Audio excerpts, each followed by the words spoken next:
ஹல்லேலூயா. எத்தனை பேர் தேவ சமூகத்தில் சந்தோஷமா இருக்கிறீங்க? எத்தனை பேர் தேவனுடைய வார்த்தையை கேட்க வாஞ்சியோடு கூட இருக்கிறீங்க? ஹல்லேலூயா. இந்த நாளிலும் நம்முடைய கர்த்தராகிய இயேசு கிறிஸ்து நமக்கு கொடுக்கப்பட்டிருக்கிறதான தலைப்பு, என் பின்னே வாருங்கள், உங்களை மனிதர்களை பிடிக்கிறவர்களாக்குவேன். எந்த தலைப்பில் நம்ம பார்க்க போறோம். ஹல்லேலூயா.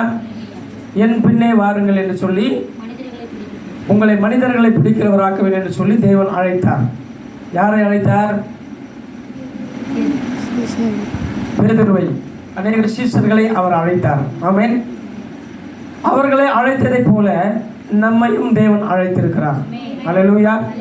மத்தேயு எழுதின சுவிசேஷம் 4வது அதிகாரம் 15வது வசனத்தின்படி, இருளில் இருந்து வெளியே வா, அதாவது இருளில் இருக்கும் ஜனங்கள் பெரிய வெளிச்சத்தை கண்டார்கள், மரண இருளின் திசைகளில் இருக்கிறவர்களுக்கு வெளிச்சம் உதித்தது என்கின்ற தீர்க்கதரிசியால் உரைக்கப்பட்டது நிறைவேறும்படி இப்படி நடந்தது. அதாவது நிறைவேறும்படி நமது இயேசு கிறிஸ்து, மனம் திரும்புங்கள், பரலோக ராஜ்யம் சமீபமாக இருக்கிறது என்று சொல்லி பிரசங்கித்து கலிலேயா கடலோரமாய் நடந்து போகையில் மீன் பிடிக்கிறவர்களாய் இருந்த 2 சகோதரர் ஆகிய பேதுரு என்கின்ற சீமோனும் அந்திரேயாவும் கடலில் வலை போட்டு கொண்டிருந்தார்கள்.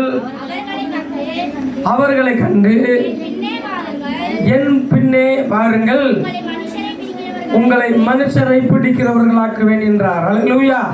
கரங்களை தட்டி கர்த்தருடைய நாமத்தை மகிமைப்படுத்தலாமா? ஆமென். அதாவது ஏற்கனவே அவர்கள் மீன் பிடித்துக் கொண்டிருக்கிறார்கள். மீன் பிடிக்கிறவர்களை மனுஷர்களை பிடிக்கிறவர்களாய் மாற்றுவேன் என்று சொல்லி அழைத்தார். ஹல்லேலூயா. மீன் பிடிக்கிறவர்களை ஏன் அவர் அழைக்க வேண்டும்? மீன் பிடிக்கிறவர்கள் சில நேரங்களிலே மீன்கள் அகப்படவில்லை என்றால் பொறுமையோடு கூட, சகிப்புத்தன்மையோடு கூட இன்னும் பிரயாசப்படுவார்கள். ஆமென். இன்னும் கொஞ்ச நேரம், இன்னும் கொஞ்சம் முயற்சி செய்வார்கள். அப்பொழுது மீன்களை பிடித்து கொண்டு வருவார்கள். அதுபோல அவர்கள் ஆத்ம ஆதாயம் பண்ணுகிறதான வேலையிலும் பொறுமையோடு கூட இருந்து, சகிப்புத்தன்மையோடு கூட இருந்து, மீண்டும் மீண்டும் பிரயாசப்பட்டு மனிதர்களுக்கு சுவிசேஷம் சொல்லி, இயேசுவின் அன்பை எடுத்து சொல்லி, இயேசு நமக்காகப்பட்ட பாடுகளை எடுத்து சொல்லி, ஆமென், அவர்களும் மனம் திரும்ப வேண்டும் என்று சொல்லி ரொம்ப பொறுமையோடு கூட இருந்து ஆத்மாக்களை அறுவடை செய்வார்கள். அதை நம்பி இயேசுவை என்ன பண்ணாரு? பேதுருவையும் அந்திரேயாவையும் உங்களை மீன் பிடிக்கிறவர்களை மனுஷர்களை பிடிக்கிறவர்களாக்குவேன் என்று சொல்லி அழைத்தார். ஹல்லேலூயா. ஆமென். என் பின்னே வாருங்கள், உங்களை மனிதர்களை பிடிக்கிறவர்களாக்குவேன் என்றார்.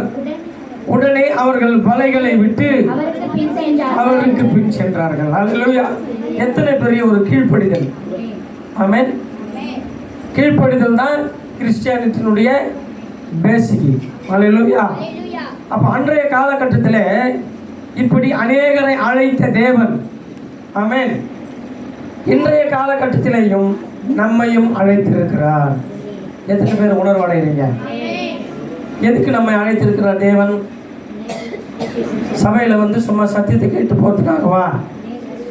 சபைக்கும் வரணும், சத்தியத்தை கேட்கணும், சத்தியத்தில் வளரணும், ஆவியில் வளரணும், அபிஷேகத்தில் வளரணும், கர்த்தருக்கு பிரியமானபடி வாழணும், இயேசுவின் நாமத்தை கொண்டு மற்றவர்களுக்கு நம்முடைய வாழ்க்கையில தேவன் செய்த அற்புதமான, அதிசயமான, நன்மையான காரியங்களை எடுத்து சொல்லி அவர்களை மனம் திரும்ப செய்து நம்மை போல அவர்களும் ரட்சிக்கப்படும்படியாக, நம்மை போல அவர்களும் சத்தியத்தில் வளரும்படியாக அவர்களை அழைப்பதற்காக முதலாவது நம்மை அவர் அழைத்திருக்கிறார். ஹல்லேலூயா. நம்மை அழைத்ததற்கு ஒரு முகாந்திரம் உண்டு. சும்மா வந்தோமா, சத்தியத்தை கேட்டோமா, போயினே இருக்கணும் அப்படிலாம் கிடையாது. சத்தியத்தை தெரிந்து கொள்ள வைப்பது எதுக்காகனா, சத்தியத்தை நீ தெரிந்து கொண்டால் மட்டும்தான் மற்றவர்களுக்கு போய் சத்தியத்தை சொல்ல முடியும். இல்லைன்னா யாருக்குமே சத்தியத்தை சொல்ல முடியாது. அப்படி இயேசுவை நம்பி ஏற்றுக்கொண்டு அவர் நாமத்தின் நிமித்தம் மூழ்கி ஞானஸ்தானம் எடுத்து அவர் நம்முடைய வாழ்க்கையில் செய்த ஏராளமான நன்மைகளை அனுபவித்து அந்த அனுபவ ரீதியாக மற்றவர்களுக்கு போய் சொல்லுவதற்காக தேவன் நம்மையும் அழைத்திருக்கிறார். அல்லேலூயா. அப்போ அன்றைய காலகட்டத்தில் இப்படி அநேகரை அழைத்த தேவன் இன்றைய காலகட்டத்தில் நம்மையும் அழைத்திருக்கிறார், நம்மை பயன்படுத்தி கொண்டும் இருக்கிறார். அல்லேலூயா. நம்மளை அழைத்து ஒரு ஸ்தலத்தில் கொண்டு வந்து வச்சு பயன்படுத்துவதற்காக தான் நம்மளை உருவாக்கி கொண்டிருக்கிறார். அப்போ நம்ம பயன்படணும். அல்லேலூயா. பயன்படுத்துகிற இடத்துல பயன்படுத்தும்படி தேவன் நம்மை கொண்டு வந்து வைத்திருக்கிறார் என்று சொன்னால் அந்த ஸ்தலத்தில் அந்த எல்லைகளில் நிலைத்திருந்து அவர் எதுக்காக அழைத்து கொண்டு வந்தாரோ, எந்த நோக்கத்திற்காக அழைத்து கொண்டு வந்தாரோ, உன்னை எந்த எல்லையில் வைத்து பயன்படுத்த வேண்டும் என்று சொல்லி அழைத்து கொண்டு வந்தாரோ அந்த எல்லையில் நீ பயன்படும்படி என்ன பண்ணணும்? உற்சாகமாக இருக்கணும், பயன்படணும். அல்லேலூயா. அப்படி பயன்படுகிற இடத்துல இருந்து நீ பயன்படாமல் போனால் தேவன் அழைத்த அழைப்புக்கு முகாந்திரமே இல்லாமல் போயிடும்.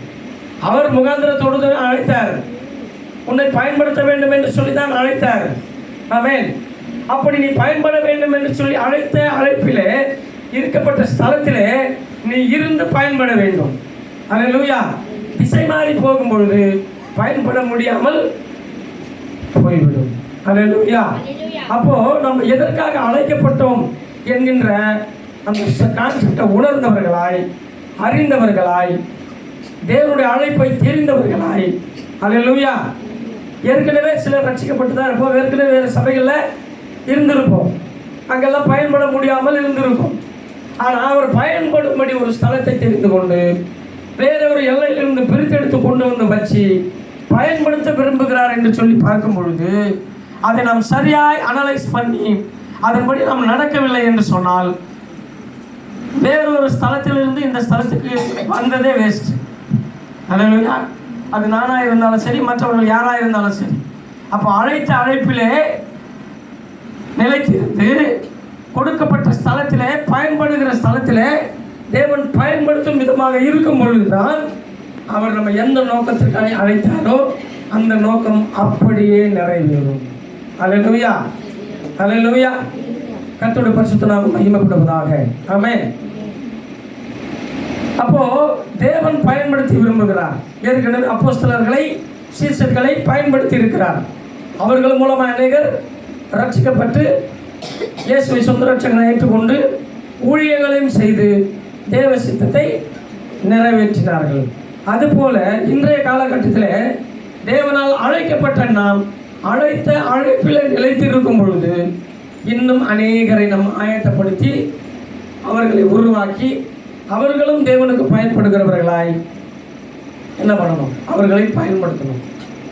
இப்போ வந்தவர்கள் எல்லோரும் இந்த எல்லையிலே தேவனுக்காக பயன்படுகிறோமா இல்லையா? நீங்க என்ன பதில் சொல்லணும்? எல்லோரும் பயன்படுகிறோமா? பயன்படணும். அல்லேலூயா. கர்த்தர் பயன்படுத்துகிறவர்களை பயன்படுத்துவார். எல்லாரையும் பயன்படுத்த விரும்புகிறார். சிலர் முன் வர மாட்டோம், சிலர் முன் வருகிறவர்களை கர்த்தர் பயன்படுத்துகிறார். அல்லேலூயா. சரி, விஷயத்துக்கு வருவோம். அப்போ அநேகரை அழைத்தார். ஆனால் இன்றைக்கு அநேகர் சிலருக்கு இல்லை, அவர்களுக்கு இயேசுவிடம் வர மனதில்லை. சபையில் வந்திருக்கிறோம், ரைட்டு. இன்னும் சபைக்கு வராதவர்களை தேவன் அழைத்தவர்கள் எத்தனையோ பேர் இன்னைக்கு டிவிக்கு முன்னாடி உட்காந்துருக்கிறாங்க. ஆமென். அழைத்த அழைப்புக்கு செவி கொடாமல் நம்முடைய குடும்பத்திலே பார்த்தீங்கன்னா தேவன் எல்லாரையும் தான் தெரிந்து கொண்டாரு, எல்லாரையும் தான் அழைக்கிறாரு. சிலர் வந்திருக்கிறோம், சிலர் வராமல் இருக்கிறார்கள். இதுக்கு காரணம் என்ன அப்படின்னு சொல்லி கேட்டீங்கன்னா, அதுக்கு முன்னாடி ஒரு விஷயத்த சொல்லிடுறேன். மீன் பிடித்து கொண்டிருந்தார்கள். மீன் எப்படி பிடிப்பாங்க? வலைகளை வைத்து மீன் பிடித்து கொண்டிருக்கிறார்கள். ஏசப்பா அந்த வழியில் வராரு. மீன் பிடிக்கிறவர்களை பார்த்து என் பின்னே வாருங்கள் அப்படின்னு சொன்னார். அவங்க என்ன பண்ணாங்க? மீன் பிடிச்சிட்டு இருக்கிறோம், வலையோடு போயிடலாம், என்ன சொல்கிறாரு கேட்டு திரும்பி வந்துடலாம் அப்படின்னு சொல்லலையே. வலையெல்லாம் தூக்கி போட்டுட்டு அவர் பின்னாடி போயிட்டாங்க. அல்லேலூயா. அப்போ தங்கள் வலைகளை விட்டு விட்டு அவருக்கு பின் சென்றார்கள். இன்றைய காலகட்டத்தில் அநேகருக்கு வலைகளை விட்டுவிட்டு இயேசுவிடம் வருவதற்கு மனதில்லை. என்ன வலைகளை விட்டு விட்டு நாங்கள்லாம் மீனா பிடிச்சின்னு இருக்கிறோம், வலைகளை விட்டுட்டு வர்றதுக்கு எங்கள் மனசுலன்னு சொல்கிறீங்களே அப்படின்னு கேட்டினா, பாவம் என்கின்ற வலை. ஆமென். அந்த பாவம் என்கின்ற வலையை விட்டு விட்டு இயேசுவிடத்தில் வருவதற்கு அநேகருக்கு மனதில்லை.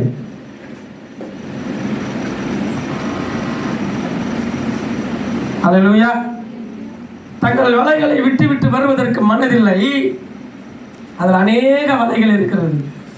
ஆமென். அல்லேலூயா. காதல் வலை. இந்த காதல் வலையை விட்டு விட்டு இயேசுவிடத்தில் வர பிடிக்கவில்லை. இயேசுவிடத்தில் வந்தால் இதெல்லாம் பண்ணக்கூடாது. அல்லேலூயா. அதனால் நான் இயேசுவிடத்தில் வராமல் இந்த வலையிலேயே நான் சிக்கி கொண்டிருக்கிறேன். ஆமென்.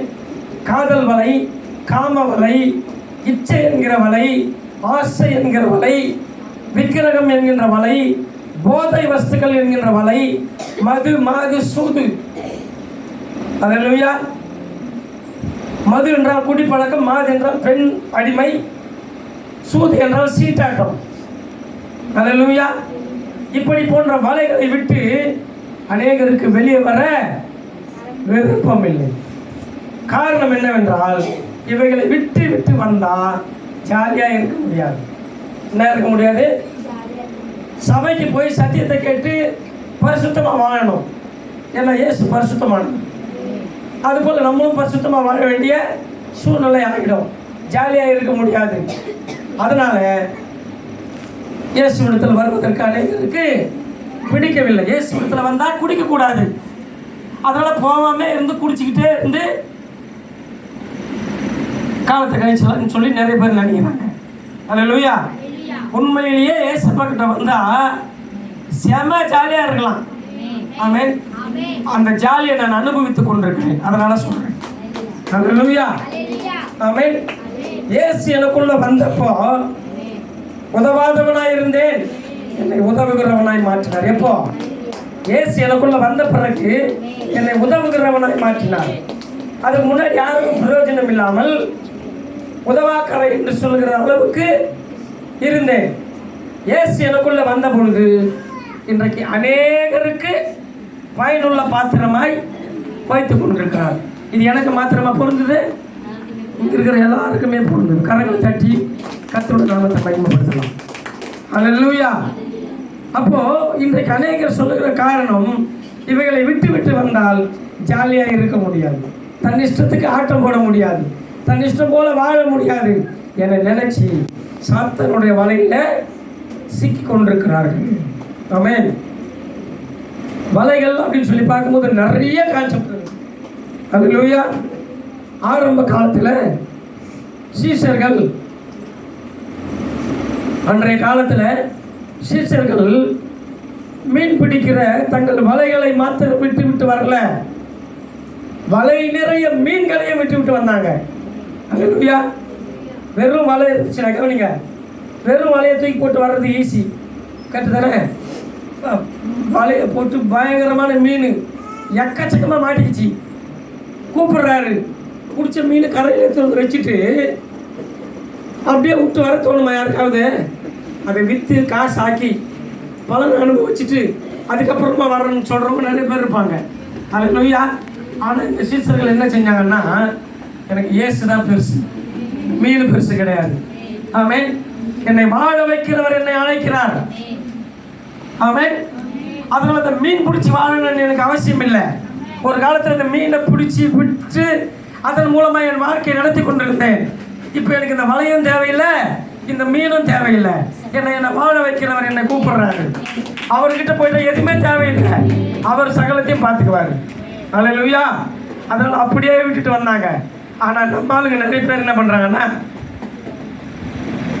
இதெல்லாம் விட்டு போனால் வேலைக்கு ஆகாது, ஜாலியாக இருக்க முடியாது, சந்தோஷமாக இருக்க முடியாதுன்னு சொல்லி நிரந்தரமான ஜாலியை ஓரம் கட்டிடுறாங்க. ஆமென். சரி, விஷயத்துக்கு வருவோமா? அவர்கள் வலைகளை மாத்திரம் விட்டு விட்டு வரல, வலை நிறைய மீன்களை விட்டு விட்டு வந்தார்கள். அப்போஸ்தலர்கள் என்று பெயர் பெற்றார்கள். அல்லேலூயா. அப்போஸ்தலர்கள் அப்படின்னு பெயர் பெற்றிருக்கிறாங்கன்னா இது ஒரு பெரிய பாக்கியம். இப்போ கூட நம்ம அநேக காரியங்களை விட்டு விட்டு பாரம்பரியங்களை விட்டு சடங்காச்சாரங்களை விட்டு இயேசுவின் பின்னே வந்திருக்கிறோம்னு சொன்னா நம்முடைய பேர் என்ன பேர் தெரியுமா? நம்முடைய பேர் என்ன? பாக்கியவான்களும் பாக்கியவதிகளுமாய் இருக்கிறோம். அல்லேலூயா, அல்லேலூயா. அப்போ அநேகர் அற்புதங்களை செய்து இயேசுவின் சித்தத்தை நிறைவேற்றினார்கள். சீஷர்கள் இயேசப்பா இடத்துல வந்தாங்க, வெறுமையா இருந்தாங்க, ஒரு வல்லமையும் கிடையாது, ஒரு தாளந்துகளும் கிடையாது, ஆமென், ஒரு அபிஷேகமும் கிடையாது. மீன் பிடிக்கிற வலையை விட்டுட்டு மீனை விட்டுட்டு இயேசப்பா கிட்ட வந்தாங்க. ஒண்ணுமே இல்லாதவர்களாக இருந்தவர்களுக்கு தாளந்துகளை கொடுத்தார், வரங்களை கொடுத்தார், வல்லமைகளை கொடுத்தார், அபிஷேகங்களை கொடுத்தார், பிசாசுகளை துரத்தக்கூடிய அதிகாரத்தை கொடுத்தார். ஆமென். அதெல்லாம் கொடுத்த பிறகு மீன் பிடித்து கொண்டிருக்கும் போது ஒரு பிரயோஜனம் இல்லை. ஆனால் இயேசு இன்றையில் வரும்பொழுது அவர்கள் இடி முழக்க சத்தம் உள்ளவர்களாய் பாவத்தில் இருக்கிற ஜனங்களை பரிசுத்தத்திற்கு கொண்டு வந்தார்கள், அபிஷேகத்தை பெற்றுக்கொண்டு. அல்லேலூயா. அப்போ அவருடைய பெயர்கள் பிரதிபலிக்க ஆரம்பித்தது. தேவனுடைய சித்தத்தை அவர்கள் நிறைவேற்றினார்கள். அல்லேலூயா. அப்போ அதுபோல ஒன்றுக்குமே உதவாது இருக்கிற நம்மளையும் தேவன் அழைத்திருக்கிறார் என்று சொன்னால், அழைப்பை கேட்டு வந்திருக்கிறோம் என்று சொன்னால், ஒரு நேரத்தில் ரொம்ப சின்ன பிள்ளைகளா இருந்தீங்களா, மனிஷா, சஞ்சனா, சாக்ஷி, டாக்ஸி தமாசு சொல்கிறேன், சஞ்சனா ரொம்ப சின்ன பசங்களாக இருக்கும்போது பிசாசுகளை துரத்து வச்சாரா, அற்புதங்களை செய்ய வச்சாரா? அதுக்கு முன்னாடி எதுவுமே இல்லை. இப்போ இங்கே வந்திருக்கிறவங்க எல்லாரையுமே கர்த்தர் வல்லமையை கொடுத்து, வரங்களை கொடுத்து, அபிஷேகத்தை கொடுத்து பயன்படுத்தி கொண்டிருக்கிறாரா? அப்போ இயேசு விடத்தில் வந்தால் நம்மளை பயன்படுத்துவார், மற்றவர்களுக்கு பயனுள்ளவர்களாய் பயன்படுத்துவார். ஆனால் ஒரு காலத்தில் இங்கே இருக்கிறவங்க எல்லாருமே சிலர் சொல்லியிருப்பாங்க, இது ஒன்றுத்துக்கும் உதவாக்காரன், இது ஒரு பிரயோஜனம் கிடையாது அப்படின்னு சொல்லப்பட்டவங்க தான் நம்ம எல்லாரும். அல்லேலூயா. ஆனால் இப்போ யாரும் சொல்ல முடியுமா? கர்த்தர் நம்மளை எல்லாரையுமே பயன்படுத்தி கொண்டிருக்கிறார். அல்லேலூயா. கரங்களை தட்டி கர்த்தரோட நாமத்தை பயன்படுத்தலாமா? அப்போ நம்மையும் அழைத்த தேவன், அவர் அழைத்தார், நாம் வந்திருக்கிறோம். ஆனால் இன்னும் அநேகர் வராமல் இருக்கிறார்கள். அல்லேலூயா. அப்போ நம்மையும் அழைத்தார், இன்னும் அநேகரை அழைக்கிறார். எனவே வலைகளை விட்டு என் பின்னே வாருங்கள் என்று சொல்லி தேவன் சொன்னார்.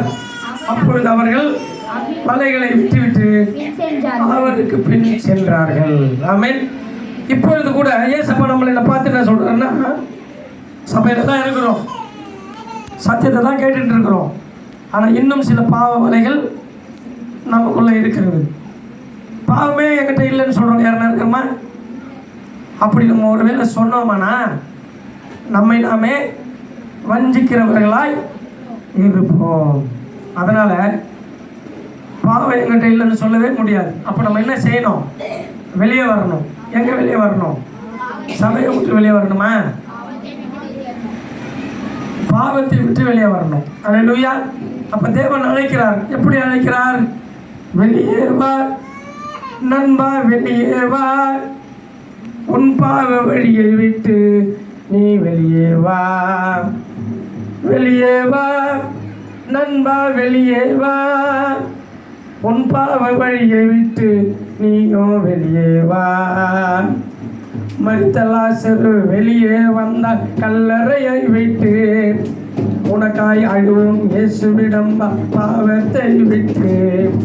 மரித்த லாசரு வெளியே வந்தார் பாவத்தை விட்டு, கல்லறையை விட்டு, உனக்காய் அழுவும் இயேசுவிடம் பாவத்தை விட்டு. வெளியே வா நண்பா, வெளியே வா, உன் பாவ வழியை விட்டு நீ வெளியே வா. அழைக்கிறவர் யாரு? தேவன். கர்த்தர் உன்னை அழைக்கின்றார், கண்ணீர் யாவை துடைக்கின்றார், பாவத்தை போக்கி சாபத்தை நீக்கி ஆசீர்வதிக்கின்றார். கர்த்தர் உன்னை அழைக்கின்றார், கண்ணீர் யாவையும் துடைக்கின்றார், பாவத்தை போக்கி சாபத்தை நீக்கி பிழைக்க செய்கின்றார். வெளியே வா நண்பா, வெளியே வா, உன் பாவ வழியை விட்டு நீயோ வெளியே வா. அநேகரை அப்படி அழைத்தார். பாவம் செய்தவர்களை அழைத்தார். போதை வஸ்துக்களுக்கு அடிமையாக இருந்தவர்களை அழைத்தார். அப்படி அழைப்பின் சத்தத்தை கேட்டு இயேசுவிடம் வந்தவர்கள் இன்றைக்கும் சுகமாய் ஜீவித்துக் கொண்டிருக்கிறார்கள். ஆமென். வராதவர்கள் போதைக்கு அடிமையாகி போதையினாலேயே செத்தும் போயிருக்கிறார்கள். அல்லேலூயா. நீ அப்படி சாகாதபடிக்கு, அப்படின்னா உங்களுக்கு சாகவே வராதா அப்படின்னு ஒரு கேள்வி கேட்கலாம். வரும், கர்த்தருக்குள்ள பறிக்கும்படியா வரும். அல்லேலூயா. அல்லோகலப்பட்டு மாறிக்கொண்டு போகாதபடிக்கு இயற்கை மரணங்களை கர்த்தர் கொடுத்து ஆசீர்வதிப்பார். அதுக்காக தான் அழைக்கிறாரு. ஆமென். அழைச்சி பண்படுத்தி பதப்படுத்தி பலப்படுத்தி ஸ்திரப்படுத்தி சீர்படுத்தி நிலைநிறுத்தி வழி நடத்துறதுக்காக தான் அழைக்கிறார். பாவ வழியை விட்டு வெளியே வா அப்படின்னு சொல்றாரு. அல்லேலூயா. இப்போ நம்ம வந்திருக்கிறோம். எத்தனை பேர் வந்திருக்கிறோம்? இருக்கிறவர்களெல்லாம் அப்படிப்பட்ட பாவ வழியை விட்டு வந்திருக்கிறோம். வந்தவர்கள் நம்ம நல்லா இருக்கிறோமா இல்லை நாசமாக போயிருக்கிறோமா? யார் சொல்ல முடியும்? கரங்களை தட்டி கற்றுக்கொண்டு நமக்கு பயன்படுத்தலாம். தேவன் நம்மை அழைத்தார்.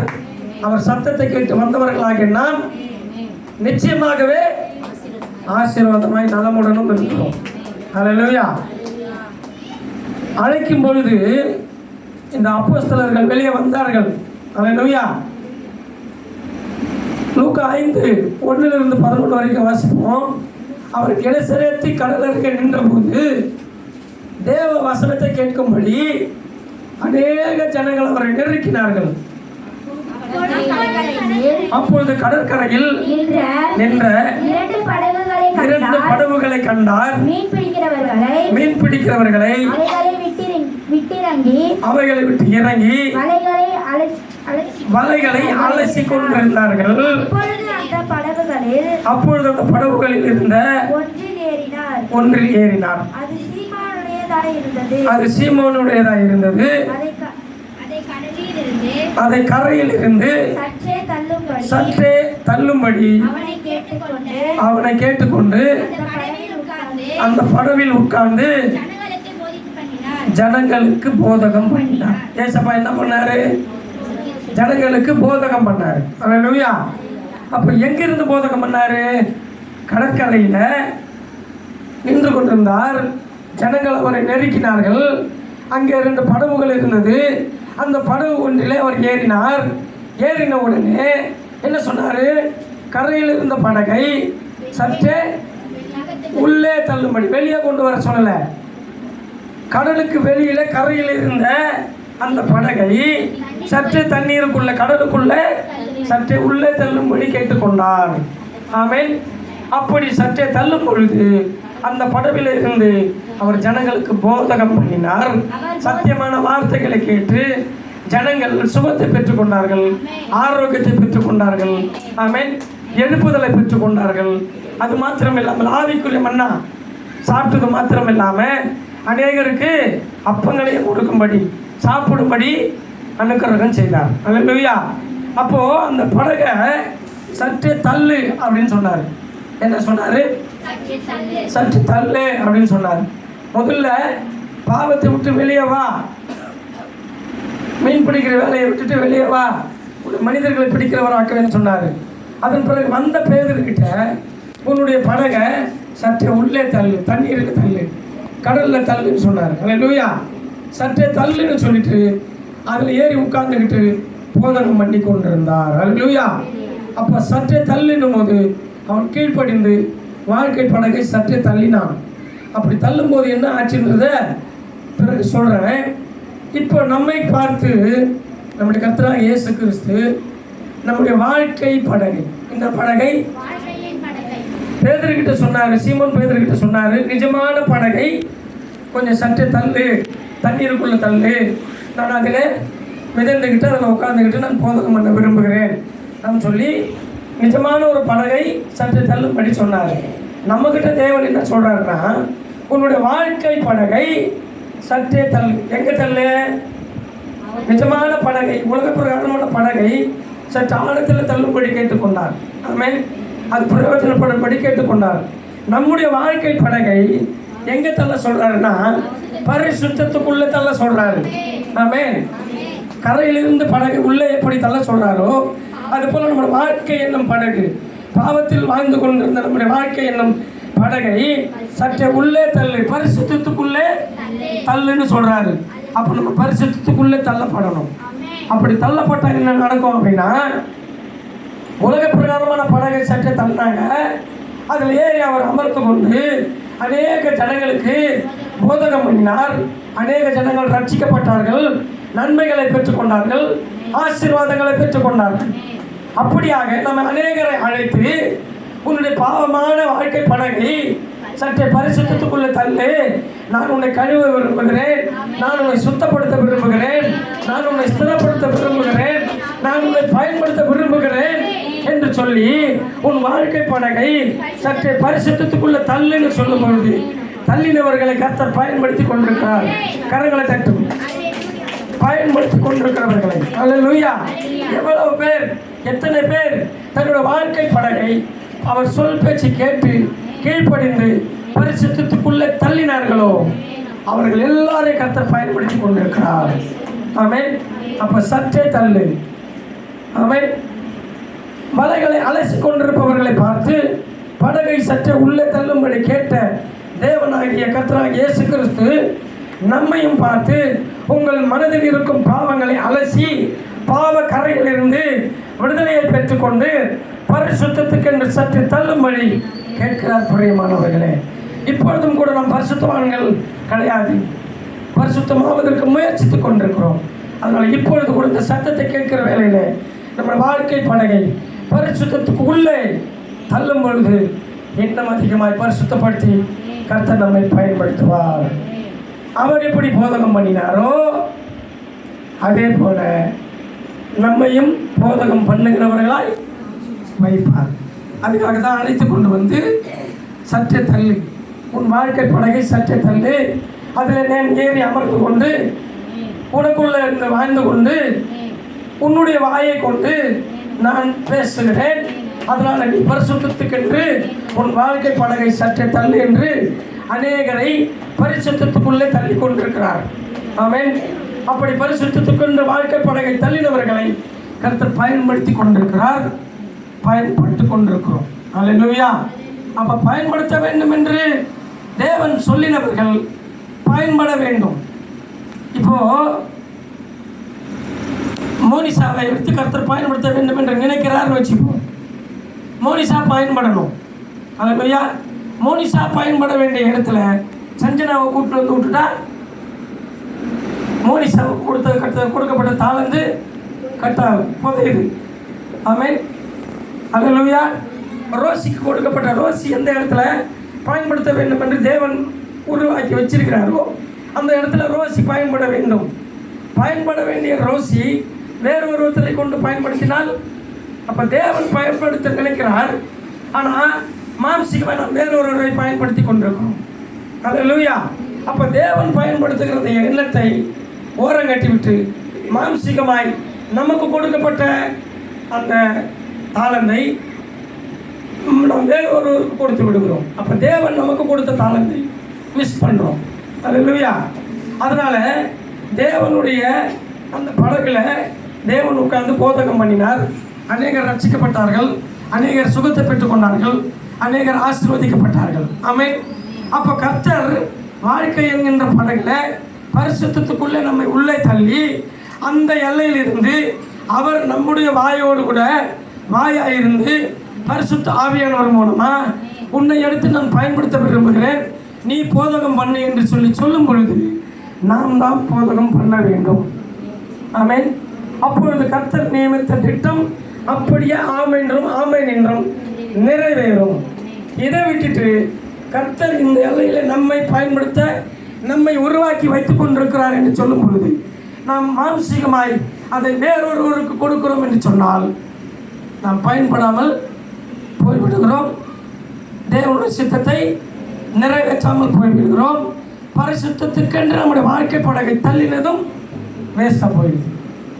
அல்லேலூயா. அல்லேலூயா. அதனால கர்த்தர் கொடுத்த தாளந்துகளை அப்படியே பயன்படுத்த வேண்டும். எங்கிருந்து கர்த்தர் பயன்படுத்த விரும்புகிறாரோ அங்கிருந்து பயன்பட வேண்டும். அந்த படகிலிருந்து தேவன் பயன்பட்டார். நம்முடைய வாழ்க்கை என்னும் படகை பரிசுத்தமான இடத்துல தள்ளி அங்கிருந்து பயன்பட வேண்டும். அல்லேலூயா. அப்போ நம்ம ஒப்பு கொடுத்தோமானால் கர்த்தர் நம்மையும் பயன்படுத்துவார்.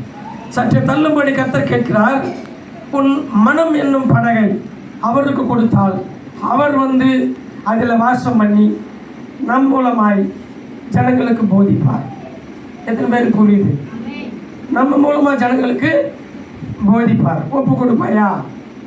ஒப்பு கொடுத்தா அப்போஸ்தலர்களை பயன்படுத்தின தேவன் என்னையும் உங்களையும் பயன்படுத்துவார். நம்ம மூலமாக போதகம் பண்ணுவார். அல்லேலூயா. சற்றே தள்ளு சொன்னாரா? என்னத்தை தள்ள சொன்னார்? படகு தள்ள சொன்னாரா? அவங்க தள்ளினாங்களா?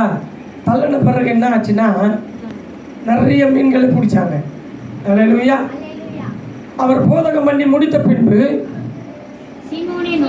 சீமோனை நோக்கி ஆழத்திலே தள்ளி கொண்டு போய் மீன் பிடிக்கும்படி உங்கள் வலைகளை போடுங்கள் என்றார். நடந்தது என்ன தெரியுமா? இவங்க ஏற்கனவே வலைகளை போய் போட்டு சுற்றி சுற்றி சுற்றி சுற்றி ஒரே ஒரு மீன் கூட ஆப்பிடாம நொந்து நூலாக போய் உட்காந்து வலையை அழைச்சிருந்தாங்க. அந்த நேரத்தில் தான் இவர் வந்தார். வலையை அழைச்சிக்கிறதுலாம் போதும் நிறுத்து, உன் வாழ்க்கை படக சற்ற உள்ளே தள்ளு, தள்ளனா ஆசீர்வாதம் இருக்குதுன்னு சொல்லி தள்ள சொன்னார். இவங்களுக்கு அதெல்லாம் தெரியாது. ஆனாலும் நம்ம போய் இவ்வளோ தூரம் தள்ளிட்டு வந்தோமே, ஒரு புரோஜனம் இல்லைன்னு சொல்லிலாம் பிடிவாதமாக பேசாமல் கீழ்ப்படிந்து தள்ளினாங்க. தள்ளின பிறகு அங்கே கர்த்தர் போதகம் பண்ணார். கர்த்தருடைய ஆவிக்குரிய வார்த்தைகள் வந்துச்சு. அநேக சுகத்தை பெற்றுக்கொண்டார்கள், அநேக நன்மைகளை பெற்றுக்கொண்டார்கள். போய் வெறுமையாக திரும்பி உட்காந்துங்கிறாங்க. அவங்களுக்கு இப்போ தான் நன்மை வரப்போகுது, மீன் கிடைக்க போகுது. அல்லேலூயா. அப்போ என்ன ஆச்சுன்னா அதற்கு சீமோன், ஐயரே, ராம் முழுவதும் நாங்கள் பிரயாசப்பட்டும் ஒன்றும் அகப்படவில்லை, ஆகிலும் உம்முடைய வார்த்தையின்படியே வலையை போடுகிறேன் என்றான். சொல்லிட்டு கொஞ்சம் சற்று தள்ளவர் படகை ஃபுல்லாக அவர் எங்கே கூட்டும் போகிறாரோ போகிறான். எங்கே கூட்டும் போய் வலையை போட சொல்கிறாரோ அங்கே போய் வலையை போடுறாங்க. ஏற்கனவே வலையை போட்டு அங்கே மீன் கிடைக்காம திரும்பி வந்துட்டாங்க. அதே இடத்துல போட சொல்கிறாரு. நம்மள என்ன பண்ணியிருப்போம்? அட போப்பா, முழுவதும் ஃபுல்லாக ராத்திரி ஃபுல்லாக போய் வலையை போட்டு ஒரு மீன் கூட கிடைக்காம நாங்களே நொந்து போய் உட்காந்துக்கிறோம். திரும்ப அதே இடத்துல கூட்டும் போறிய, நாங்களாம் வர முடியாது போ. அது நம்மளால தான் சொல்லியிருப்போம், கரெக்டு தானே? ஆனால் அவங்க என்ன பண்ணாங்க தெரியுமா? சொன்னாங்க இப்படி, அந்தபடியே அவர்கள் செய்து தங்கள் வலை கீழ்ந்து போகத்தக்கதாக மிகுதியான மீன்களை பிடித்தார்கள். கரைகளை தட்டி. அப்போ கர்த்தருடைய வார்த்தையை கேட்டு கீழ்ப்படிந்து அவர் சொன்ன ஸ்தலத்தில், அவர் சொன்ன ஸ்தானத்தில் நிலைச்சிருந்து, இந்த எல்லையில் நான் உன்னை பயன்படுத்த விரும்புகிறேன், நீ எனக்குள்ள அடங்கி இருந்து என்னுடைய சத்தத்தை கேட்டு நீ பயன்படுவையானால் உன்னை கொண்டு அற்புதங்களையும் அதிசயங்களையும் நன்மைகளையும் செய்வேன் என்று சொல்லி நம்ம என்ன பண்ணுறாரு? மனிதர்களை பிடிக்கிறவர்களாம் வச்சிருக்கிறாரு. ஆமென். அப்போ இவங்க என்ன பண்ணாங்கன்னா ஏசப்பா கிட்ட சொன்னாங்க, ராம் முழுவதும் நாங்கள் பிரயாசப்பட்டோம், ஒன்றும் கிடைக்கல, ஆனாலும் உன்னுடைய வார்த்தைப்படியே வலையை போடுகிறோம். அதாவது ராம் முழுவதும் பிரயாசப்பட்டேன், ஒன்றும் அகப்படவில்லை, முழுதும் பிரயாசப்பட்டேன், ஒன்றும் அகப்படவில்லை, ஆயினும் முந்தன் வார்த்தையின்படியே, ஆயினும் முந்தன் வார்த்தையின்படியே வலையை விரிக்கின்றேன், நான் வலையை விரிக்கின்றேன், முழுதும் பிரயாசப்பட்டேன், ஒன்றும் அகப்படவில்லை சொல்லிட்டு அவங்க வார்த்தையின்படி கீழ்ப்படிந்து ஏற்கனவே கிடைக்காத இடத்துல தான் திரும்ப ஒரு போட சொல்றாரு. போட்டாங்க, கிடைச்சிச்சு. அல்லேலூயா, அல்லேலூயா. அது ஏன் தெரியுமா? இயேசுவின் மகத்துவம் என்ன? அவருடைய வல்லமை என்ன, அவருடைய மகிமை என்ன என்பதை அவர்கள் தெரிந்து கொள்ள வேண்டும் என்று சொல்லி முதல்ல போய் பெருமையாக வந்துட்டு திரும்பவும் போய் மிகுதியான மீன்களை பிடித்து கொண்டு வந்தார்கள். அப்போ நம்ம உலக பிரகாரமாக மாம்சீகமாக செயல்பட்டால் வேலை நடக்காது. ஆமென். ஆனால் இயேசு வாழ்க்கை என்ற படகுல நம்முடைய இயேசப்பா நமக்குள்ள இருந்து அவர் நம்மை நடத்தும் பொழுது, சற்றே தள்ளுன்னு அவர் சொல்லும் பொழுது, அதை கேட்டு பரிசுத்தத்துக்குள்ளே நாம் சற்று தள்ளும் பொழுது என்ன நடக்கும்? நம்மை கொண்ட அற்புதங்களும் அதிசயங்களும் நடக்கும். அல்லேலூயா, ஆமென். அப்போ அந்தபடியே தங்கள் வலைகள் கிழிந்து போகத்தக்கதாக மிகுதியான மீன்களை பிடித்தார்கள். வலை என்கிறது ஒரு சுவிசேஷம். ஆமென். வலை என்பது ஒரு சுவிசேஷம். மீன்கள் என்பது ஆத்துமாக்கள். அல்லேலூயா, மனுஷர்கள் ஆத்துமாக்கள். ராம் முழுவதும் பிரயாசப்பட்டோம் என்பது எவ்வளோ தரம் போய் சுவிசேஷம் சொன்னோம். ஏசப்பா பல முறை நாங்கள் சுவிசேஷம் சொன்னோம். ஆமென். ஒன்றும் அகப்படவில்லை. ராம் முழுவதும் பிரயாசப்பட்டு ஒன்றும் அகப்படவில்லை.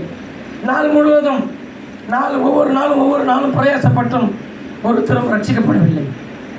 அதனால் நான் சோர்ந்து போய்விட்டேன். திரும்பவும் சொல்றார், சோர்ந்து போவாதே. சீசர்கள் சோர்ந்து போய் வலையை அழைச்சி கொண்டு, வெறும் வலையை அப்படி சோர்ந்து போன நேரத்தில் தான் சற்றே தள்ளுன்னு சொன்னார். இவர் போய் அந்த படகுல உட்கார்ந்தாரு. அவர் உட்கார்ந்த உடனே அற்புதம் நடந்தது, அதிசயம் நடந்தது. அல்லேலூயா. மீன்களை மிகுதியாய் பிடித்து கொண்டு வந்தார்கள். அப்போ அவர் நமக்குள்ள வந்தால் நம்மளால் அற்புதம் செய்ய முடியும்.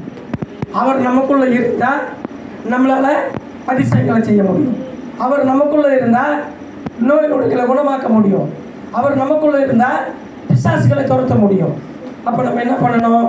நம்முடைய வாழ்க்கை என்கின்ற படகை பரிசுத்தத்துக்குள்ளே சற்றே தள்ள வேண்டும். தள்ளும்போது மீதெல்லாம் அவர் பார்த்துப்பார். அல்லேலூயா. அப்போ ஏசப்பா நாங்கள் நடந்து சுவிசேஷம் சொல்லி தனிநபருக்கோ எத்தனை பேருக்கு சுவிசேஷம் சொல்லி பார்த்தோம், கேட்கல. என்ன பண்ணுறது? திரும்பவும் போய் சொல்கிறேன். என்ன சொல்கிறாரு? கிடைக்காத இடத்துல திரும்பவும் போய் வலையை போட சொன்னாரா? வலையை போட்டாங்களா? அதுபோல் உங்கள் பேச்சை கேட்காம நிறைய பேர் இருந்தாங்களா? அவங்க கேட்கலன்னு சொல்லி விட்டுட்டியா? திரும்பவும் போய் சொல்லு. ஆமென். நீ மாம்சீகமாக போய் சொல்லியிருப்பேன். இயேசு உன் உள்ளத்துக்குள்ளே இல்லாமல் நீ பெருமையாக சொல்லியிருப்ப. தேவ சித்தத்தை அறிந்து கொள்ளாமல் நீ சுயநலமாக போய் சொல்லியிருப்ப. ஆமென். தேவன் பயன்படுத்துகிற இடத்திலிருந்து தேவன் உன்னை எடுத்து பயன்படுத்த வேண்டும் என்று நினைத்தால் நீ வேறொருவரை எடுத்து பயன்படுத்தும் பொழுது வேலை நடக்காது. நான் உன்னையே எடுத்து பயன்படுத்த விரும்புகிறேன். அப்போ நீ போய் பயன்படும் பொழுது வேலை நடக்கும். அல்லேலூயா. அப்போ என்ன செய்யணும்? நீ போய் திரும்பவும் சொல்லு. திரும்பவும் சொன்னால் என்ன ஆகும்? திரும்பவும் சொல்லும்போது ஏசப்பாவும் கூட வராது.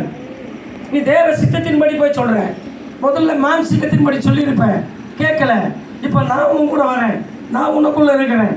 என்னோடு கூட வரும்போது உன் வாயை கொண்டு நான் பேசுவேன்.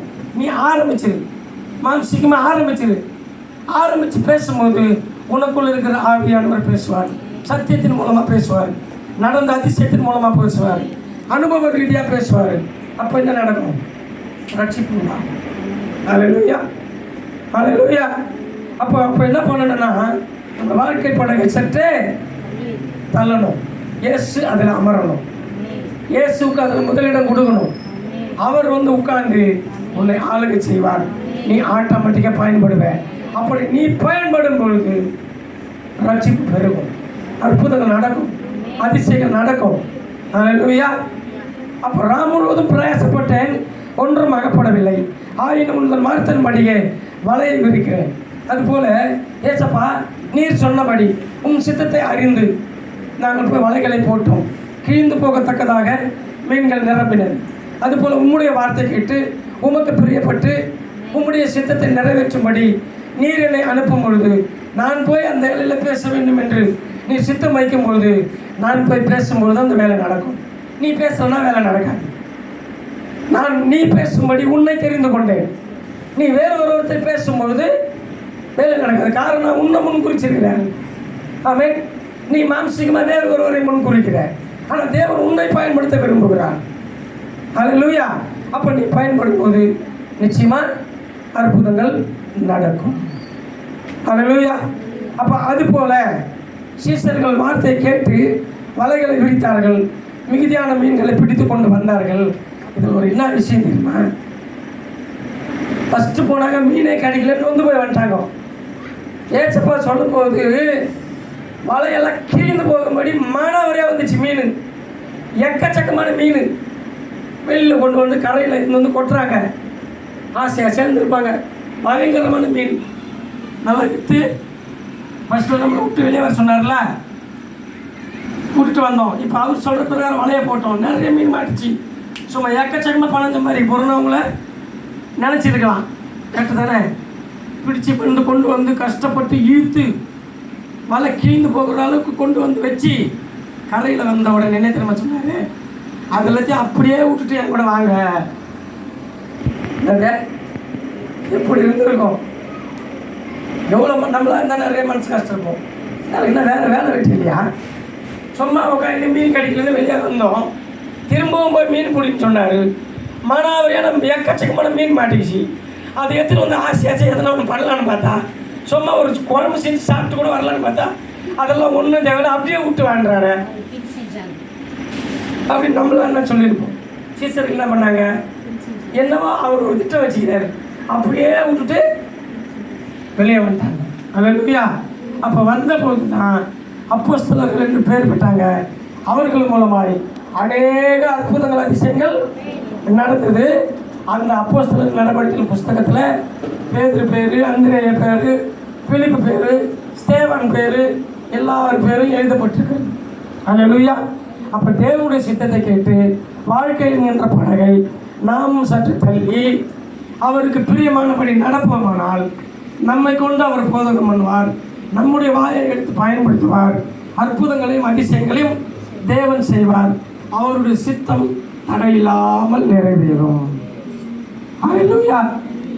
எத்தனை பேர் புரியுது? அப்போ நம்ம என்ன செய்யணும்?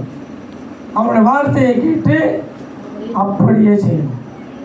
அல்லேலூயா. அல்லேலூயா. சீமானுடைய வார்த்தையின்படி 2ஆம் விசை வலைக்கு போட்ட போது நாங்களும் மீண்டும் சுவிசேஷம் சொல்லட்டுமா? ஏசப்பா கிட்ட அவங்க 2வது வாட்டி வலையை விரிச்சாங்க. அதுபோல் நாங்களும் திரும்ப போய் 2வது வாட்டியோ 4வது வாட்டியோ திரும்பவும் போய் நாங்கள் சத்தியத்தை சொல்லட்டுமா? சொல்லு. ஆமென். நீ சொல்லும்போது அற்புதங்கள் நடக்கும் அப்படின்னு கர்த்தர் சொல்கிறார். அல்லேலூயா. அல்லேலூயா. என் ஜனமே, நீங்கள் இயேசு என்கிற என் நாமத்தினாலே புறப்பட்டு போய் சுவிசேஷம் சொல்லுங்கள், திறப்பில் நில்லுங்கள், நானும் உங்கள் வாழ்க்கையில் செய்த நன்மைகளை சாட்சியாக சொல்லுங்கள். அப்போது ஜனங்கள் என்னை தேடி சபைகளுக்குள்ளே வருவார்கள். ஆமென். நம்மளை கொண்டு ஒரு திட்டம் வச்சிருக்கிறாருன்னா நம்ம பேசும்பொழுது, அல்லேலூயா. இப்போ ஒரு ப்ரேயர் மீட்டிங் நடக்குது, ஒரு ஸ்பெஷல் ப்ரேயர் மீட்டிங் ஒரு நடக்குதுன்னா, இப்போது இந்த ஸ்தலத்தில் உதாரணத்துக்கு சொல்கிறேன், ஒரு சிறப்பு ஆராதனை. ஏற்கனவே ஒரு டைம் வந்து கடைசி இரவு நேரத்தில் ஒரு ஜபம் வச்சுருப்போம். இப்போல்லாம் அதை காணாமல் போச்சு. அதுமாதிரி ஒரு கடைசி இரவு ஜபம் வைக்கும் பொழுது நான் மெசேஜ் கொடுக்குறது ஒரு பக்கம் இருந்தாலும் உங்களை பேச வைப்பேன். யார் யாருக்கு கர்த்தர் என்னென்ன அற்புதங்களை செஞ்சுருக்கிறாருன்றதை உங்கள் வாயின் மூலமாக சொல்லும் பொழுது அநேகர் கேட்பாங்க. அல்லேலூயா. அநேகர் கேட்டு ஒரு சின்ன ஒரு விஷயத்தை சொல்கிறேன்.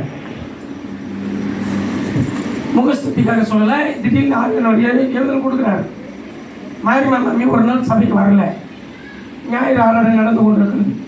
அங்கே துணி துவைச்சிருக்கிறாங்க. சகாயம் மாரி முதல் அப்போ தான் சபையில் வந்து ஆராதனை பண்ணுது. அந்த ஆராதனையோட சப்தத்தை கேட்டு சபையில் இருக்கிற ஜனங்கள் எல்லாம் அபிஷேகத்தை பெற்றுக்கொண்டார்கள். அப்போது சபைக்கு வராமல் வீட்டில் தெருக்கடியில் துணி துவைத்து கொண்டிருந்த அந்த மகளுக்குள்ள இங்கிருந்து பிரசன்னம் கடந்து போய் துணி துவைக்கும் போதே ஆவியில் நிரம்பி கத்தி பேசும்போது சுற்றி இருக்கிற ஜனங்கள் என்ன பண்ணாங்க? ரட்சிக்கப்படாதவர்கள் என்ன தெரியல, மாறி மக்கள் கத்துக்கு போனாங்க. அவங்க ஆவியில் நிரம்பி அபிஷேகத்தை பெற்றுக்கொண்டு அந்நிய பாஷை பேசிக் கொண்டிருக்கிறார்கள். அப்போ நீ பேசணும். யார் பேசணும்? சகாயத்தில் பயன்படுத்தினாரா? அப்போ உன்னை பயன்படுத்த தேவன் விரும்பும் போது நீ பயன்படும் போது அற்புதங்கள் நடக்கும். எத்தனை பேருக்கு புரியுது? ஆனால் பயன்பட வேண்டிய நீ பயன்படாமல் வேறு ஒருவருக்கு அந்த எல்லையில் கொடுத்தினா தேவனுடைய சித்தம் நிறைவேறாமல் போய்விடும். அதனால் இனி வருகிற நாட்களில் இந்த கடைசி ஜெபம் கடைசி வெள்ளிக்கிழமையோ இல்லை கடைசி சனிக்கிழமை வரும்போது ஒரு வேளை இவர்கள் நிறைய ஐடியா இருக்குது, நீங்கள் ஒத்துழைச்சிங்கன்னா வேறு லெவலில் டெவலப் ஆகி போயிட்டுருக்கலாம். ஆனால் ஒத்துழைப்பு இல்லாததுனால இருக்கிற பிரயோகம் போயிடுச்சு. சரி, விஷயத்துக்கு வருவோம். அதனால் அப்படி பயன்படும் போகும்போது ஏற்கனவே நீங்கள் என்ன பண்ணீங்கன்னா தாளந்துகளை புதைத்து வைக்காதுன்ற ஒரு தலைப்பில் மெசேஜ் எடுத்தார். அது எனக்கு பிரயோஜனமாக இருக்குது. நிறைய பேர் சாட்சி சொன்னீங்க. நிறைய இடத்துல இருந்து நிறைய கமெண்ட்லாம் வந்து பசங்களை நல்லா உருவாக்குறீங்க, ரொம்ப சந்தோஷம் அப்படின்னு சொல்லி உலகத்தார் வந்து எனக்கு கை கொடுத்தாங்க. சின்ன சின்ன பசங்களெல்லாம் நல்லா உருவாக்குறீங்க, நிறைய சலுகைகள் இப்படி உருவாக்குறது கிடையாது, நீங்கள் நல்லா உருவாக்குறீங்கன்னு சொல்லி எனக்கு கை கொடுத்தாங்க. ஆமென். அப்போ அப்படியாக தேவன் ஒரு சித்தம் வைத்து நம்ம எடுத்து பயன்படுத்த வேண்டும் என்று அவர் நினைத்தால் நாம தான் பயன்படணும். அல்லேலூயா. அப்படி பயன்படும் பொழுது அவர் சித்தம் தடையின்றி நிறைவேறும். அல்லேலூயா. சரி, நேரம் கடந்து விட்டது, அதனால் இதை முடித்து விடுங்க. முதல்ல நம்ம என்ன பார்த்தோம்? வெளியே வரணும். எங்கிருந்து வெளியே வரணும்? பாவத்தை விட்டுட்டு வெளியே வரணும். சபைக்கு வந்துட்டோம், என்கிட்ட பாவம் இல்லைன்னு சொல்லக்கூடாது. இன்னும் நமக்குள்ள நிறைய பாவங்கள் இருக்குது, அதெல்லாம் விட்டுட்டு வெளியே வரணும். வெளியே வந்து இன்னும் அதிகமாய் நம்முடைய வாழ்க்கை படகை தேவனை நோக்கி சற்று தள்ளும் பொழுது அவர் வந்து நம்மளை ஆளுகை செய்வார். அவர் நம்மை நம்மை கொண்டு போதகம் பண்ணுவார். அற்புதங்களும் அதிசயங்களும் நடக்கும். அதனால் தேவ சித்தத்தை அறிந்து கொண்டு வாழ்க்கை படகை சற்று தள்ளுவோம். இதில் நிறைய சப்ஜெக்ட் இருக்குது, நேரம் இல்லாததுனால இதை முடித்து விடுகிறேன். கர்த்தர் இந்த வார்த்தைகளை ஆசீர்வதிப்பாராக. அல்லேலூயா, அல்லேலூயா.